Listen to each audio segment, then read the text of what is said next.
This is a mean question. Most of my students get this wrong when we do this test. And it's frustrating because they never see it coming.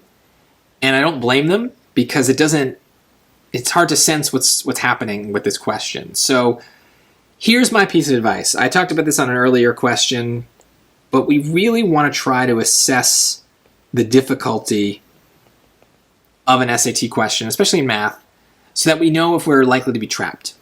So the way it usually works is on the calculator section, the easy questions are 1 through 10, the first third. Then you have medium difficulty from 11 to 20. And then the hard questions are going to be 21 to 30. And then it kind of resets. And I know that there's 8 grid-in questions. Those also go from easy to hard from number 31 to 38. So it kind of resets at that point. And that might mean there's some easy questions in there that you can target if you're having trouble with some of the hard multiple choice. But that doesn't apply here. What I want to talk about is where we are in the test for question number 10. Technically, it's supposed to be easy. But it's a scale, right? I mean, number 1 is definitely easier than number 10, but how much easier, how much is 10 easier than 11? Not that much. So we're kind of in the zone of like, you got to be careful. There might be something up their sleeve that they're just not showing you on these questions. So let's read it, and let's start with the easy answer. That's the one we might expect. Water pours into the glass slowly and at a constant rate. Which of the following graphs best illustrates the height of the water level in the glass as it fills?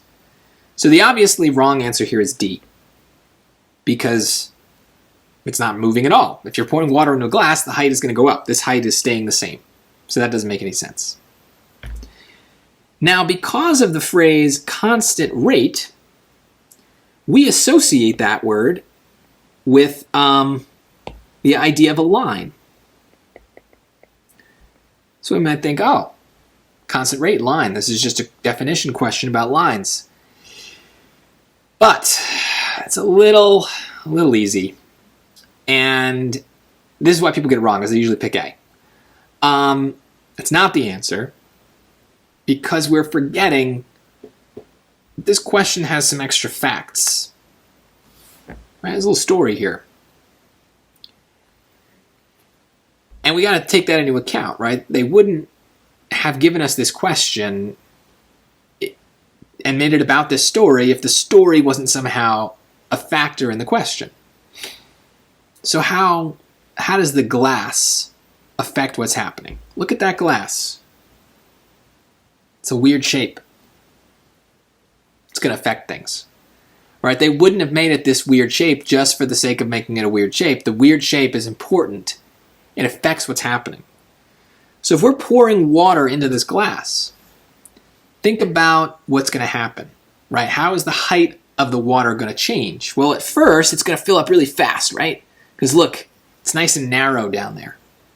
So as it goes in, it doesn't have a lot of space to fill up. So as it's going in, it's going to fill up fast because it's really narrow. But as we get higher, notice, look at the cross section. It gets bigger and bigger. So what does that mean? That means if the water's coming in at a constant rate, the water is still flowing the same way, but now the water has to fill up more space as time goes on. So the water's coming in at the same rate, but the glass is going to fill up more slowly because it has more space to fill before it gets to the next point. So it's not going to be a line for the actual question. It's going to start fast and slow down as we get to the bigger, wider part of the cup.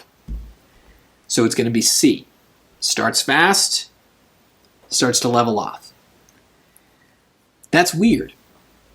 Now, the reason I would get this right is because I sensed a trap. It's number 10. We're kind of getting into the medium questions. We're not at the most basic stuff anymore. And just saying constant rate feels a little too basic. This is something that comes from experience. This is why it's important to take practice tests and to pay attention to why you get things wrong. Is it just because you didn't know what was going on, or is it because you weren't paying attention to whether a question was supposed to be easy or hard? If you're getting stuff wrong for that reason, you can prevent those mistakes in the future. All you need to do is pause for a second and be like, is this supposed to be easy? Is this answer too easy? And here's a case where, yeah, A is too easy for this. That would be like a question number 2 kind of answer. We're in a question 10. We're getting in the middle of the test where anything can happen, and they threw something at us. And notice, though, that even though this is kind of hard for number 10, in my opinion, the reason I get it right as well is I know to go back to the story. The story isn't there for just fun. It's there to give me valuable information. So if for these multi-part questions I'm not going back to the story, I'd be nervous.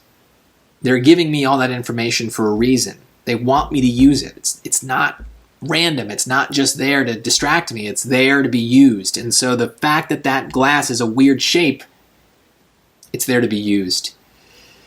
So yeah, you can tell from my tone I'm not really happy about this question. I think it's a kind of mean question. I think it's a way to trick you. And so the SAT is doing this all the time. You probably just don't notice. Sometimes you don't get tricked.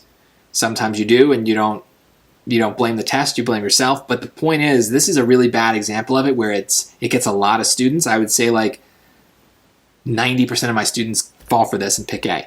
So just keep it in mind. It's a factor on the SAT. It might not be fair in your mind, but it is a part of the test, and those rules, we have to play by their rules. They're in control. So sensing difficulty, thinking about traps can save you a couple points on some of these annoying questions.